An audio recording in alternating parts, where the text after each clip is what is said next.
Hey everyone, my name's Matt and welcome back to Cobb Hill Farms. Well, we went from snowy season to muddy season here on the farm. It's 50 degrees today and it's going to be nice most of the week, above normal temperatures. So I figured today would be a good day to ear tag both of the calves and castrate the bull. So we're getting all our utensils out that we need for doing this job. First thing we gotta do is get ready to rubber band the bull calf.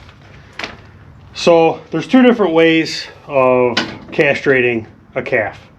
You can either do it the way we're doing it with a rubber band, or you can do it by cutting them. And I've thought about the cut method. They say that it is more traumatic for the calf initially, but they heal quicker from the cut method versus the rubber band method. While that may be true, I haven't been able to bring myself to do the cut method yet. It's kind of just a personal thing. As far as ear tagging goes, we use a pretty simple, straightforward system. Just a blank tag and a permanent marker. And how we identify each cow or calf, whatever you want to call them, is the first two numbers designate the year. So this year it's 24, and then we're going to have 01 and 02. Now we're doing 01 and 02 because these are the first calves that we bought this year. Yes, it's fall. We got the belted Galloways earlier in the year, but they weren't calves when they came here. So we're going to number these ones 2401 and 2402. But probably more importantly is we're also going to put their names on here. So we asked the viewers what we should name the calves, and there was an overwhelming response for a specific duo. So 2401 is going to be Bonnie, and 2402 is going to be Clyde. So I want to thank all the viewers that gave us name suggestions for these two, and that's what we decided to go with. Well, first thing we're going to do is lock them in half of the pen, so it's half the space I got to chase them around in. And then I want to make friends with them. Come here. Yeah. What are you doing? This is the only time in your whole life here on the farm that you're not gonna like me. Other than that, we'll be best of friends. I promise.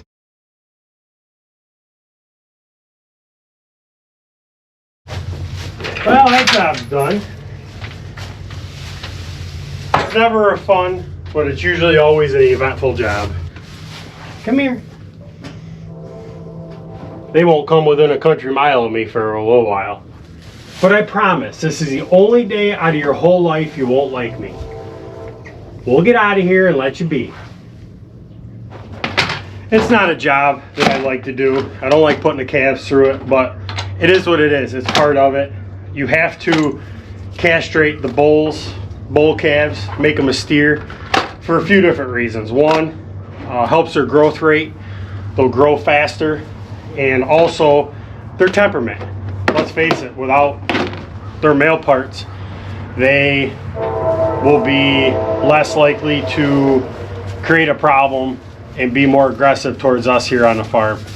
So that's why we do this process. Not only do we rubber band them, but we also give them a tetanus shot, because you run the risk of infection with basically a dying body part. They get one shot of tetanus. We've never had a problem with any of our bull calves that we've castrated this way. So like I said, it's the one day on the farm they won't like us. They'll be good with us from here on out.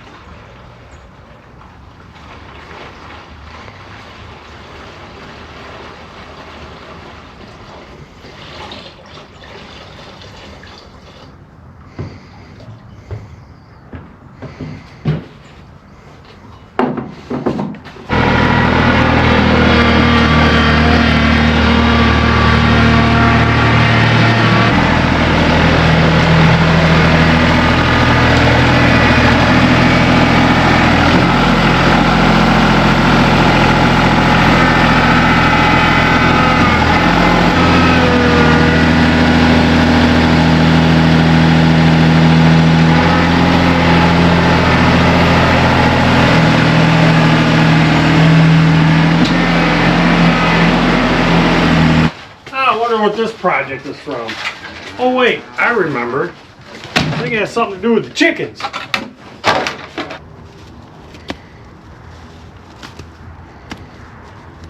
Well, this is round bale number 1 of 2 that we got to dig out. This one's going to be strictly for feeding.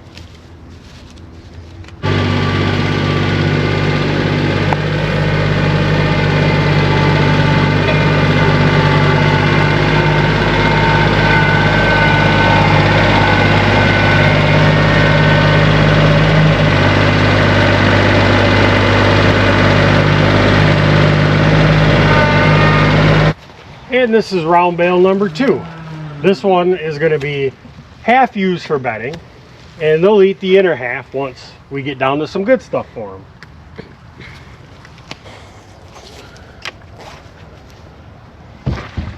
Gotta keep the cattle busy.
I think that's good.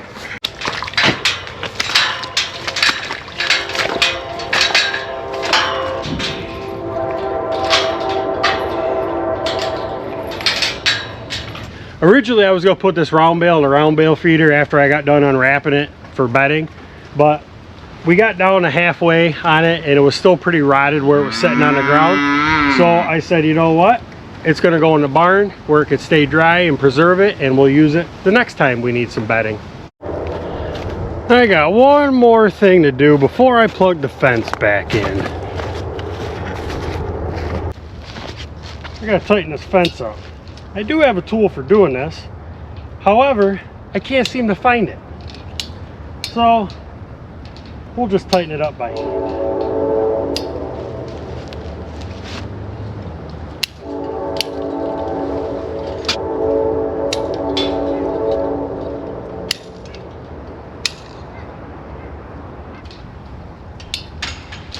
Good enough.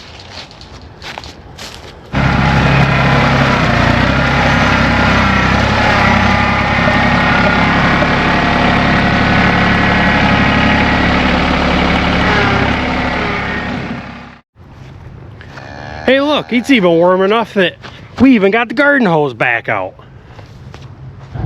I really don't like the weather patterns that we've had lately. A lot of this up and down. 20 to 30 degrees one week and some snow, and then the next week it's 40-50 degrees and rain. You know, this is what we end up with, a muddy mess. And unfortunately, when you have livestock on a farm that aren't living in a barn or on a concrete floor, this is what you end up with. You know, it is what it is. I'd rather have this than them walking around on concrete 24/7. At least this way here, it's probably a little bit easier on their hooves. And I'm giving them a dry place to go lay inside the barn, and they'll spend some time in there, but usually they're out here at the hay feeder or just out loafing around or showing a round bale who's boss. But in the end, it is what it is. There's nothing you can do about it. Upstate New York weather.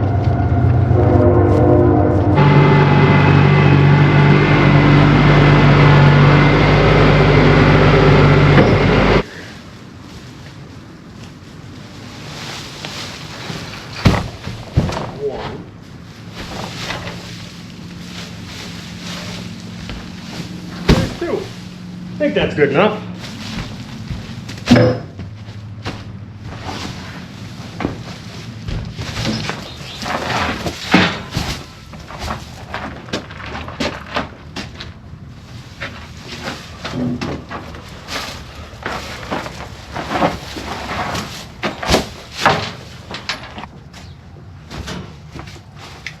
We're gonna have some fresh bedding for you, ladies and gentlemen.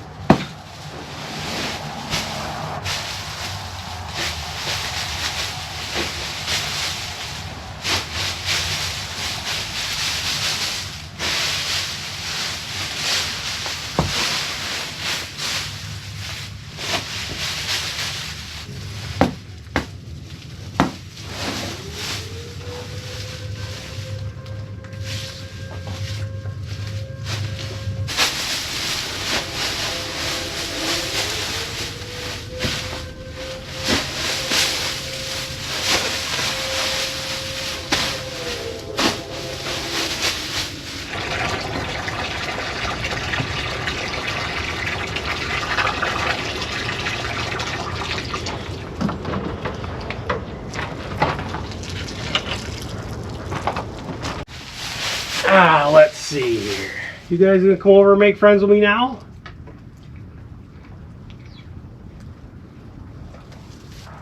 Looks like all the pain we caused them is short-lived. They're back to doing what they do best. Eat.